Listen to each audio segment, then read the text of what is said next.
ಮೂತ್ರವನ್ನು ಹಿಡಿದಿಟ್ಟುಕೊಳ್ಳುವುದರಿಂದ ದೇಹದಲ್ಲಿ ವಿವಿಧ ಸಮಸ್ಯೆಗಳು ಉಂಟಾಗಬಹುದು. ಒಬ್ಬ ವ್ಯಕ್ತಿಯು ದೀರ್ಘಕಾಲದವರೆಗೆ ಮೂತ್ರವನ್ನು ಹಿಡಿದಿಟ್ಟುಕೊಂಡರೆ ಅದು ಅವನ ದೇಹದ ಭಾಗಗಳಿಗೆ ಹಾನಿಯನ್ನುಂಟುಮಾಡುತ್ತದೆ. ಮೂತ್ರವನ್ನು ಹಿಡಿದಿಟ್ಟುಕೊಳ್ಳುವುದು ಮೂತ್ರಪಿಂಡಗಳ ಮೇಲಿನ ಒತ್ತಡವನ್ನು ಹೆಚ್ಚಿಸುವುದಲ್ಲದೆ ಅವುಗಳಲ್ಲಿ ಗುರುತುಗಳನ್ನು ಉಂಟುಮಾಡುತ್ತದೆ. ಇದು ಭವಿಷ್ಯದಲ್ಲಿ ಗಂಭೀರ ಮೂತ್ರಪಿಂಡದ ಕಾಯಿಲೆಗಳಿಗೆ ಕಾರಣವಾಗಬಹುದು. ಅಲ್ಲದೆ ಮೂತ್ರವನ್ನು ಸಂಗ್ರಹಿಸುವುದರಿಂದ ಇದು ಮೂತ್ರಪಿಂಡದ ಕಲ್ಲುಗಳನ್ನು ಉಂಟುಮಾಡಬಹುದು. ಇದು ಮೂತ್ರಕೋಶದಲ್ಲಿ ಒತ್ತಡವನ್ನು ಹೆಚ್ಚಿಸುತ್ತದೆ, ನೋವನ್ನು ಉಂಟುಮಾಡಬಹುದು.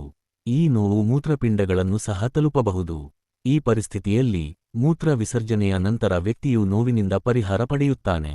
ಈ ನೋವು ನಿವಾರಣೆಯಾಗಿದ್ದರೂ ಭವಿಷ್ಯದಲ್ಲಿ ಇದು ಗಂಭೀರ ಮೂತ್ರಪಿಂಡದ ಕಾಯಿಲೆಗಳಿಗೆ ಕಾರಣವಾಗಬಹುದು ಎಂಬುದನ್ನು ನೆನಪಿನಲ್ಲಿಡಬೇಕು.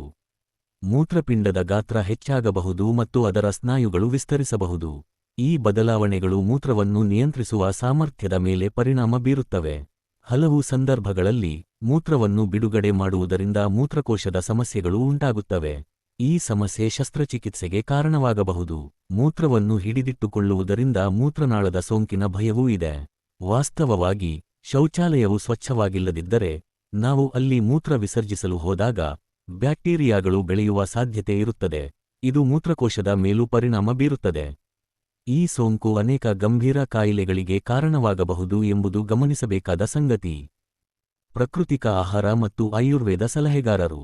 ಪಾರಂಪರಿಕ ಚಿಕಿತ್ಸಕ ಸಿದ್ಧವೈದ್ಯರು ಸುರೇಶ್